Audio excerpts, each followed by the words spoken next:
Royal Enfield bike নিয়ে কিছু মানুষ যে কঠিন একটা ধান্দা ব্যবসা শুরু করছে, এটিকে আপনারা খেয়াল করছেন?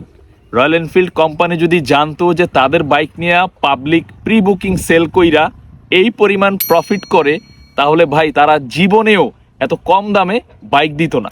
যেই বাইকের দাম মার্কেটে 4,20,000 টাকা, পাবলিক সেই বাইকের প্রি বুক সেল করে 5.5 লাখ টাকা।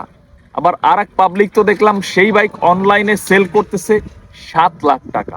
মানে এটা কি মানা যায়? মানে বাঙালির মাথায় কি পরিমাণ কেরিপেচি বুদ্ধি যে কোম্পানির বাইক আর একজন বিক্রি কইরা সে 1.5 থেকে 2 লাখ টাকা প্রফিট করতেছে, বাট কোম্পানি প্রফিট করতেছে মনে হয় সর্বোচ্চ কত আমি জানি না, মানে এত টাকা জীবনেও কোম্পানি প্রফিট করে না যেই পরিমাণ প্রফিট একজন মানুষ প্রি বুক সেল কইরা করতেছে। সো ভালো থাকবেন, দেখা হবে নেক্সট কোনো ভিডিওতে। আর আপনি যদি আমার সাবস্ক্রাইবার হয়ে থাকেন ভেরি গুড, আর যদি সাবস্ক্রাইব করে না থাকেন এখনই চলে যান ইউটিউবে, গিয়ে আমার চ্যানেলটা সাবস্ক্রাইব করে আসেন, কারণ নেক্সটে কিন্তু সব ধামাকা ধামাকা ভিডিও আসতেছে। ধন্যবাদ, আল্লাহ হাফেজ।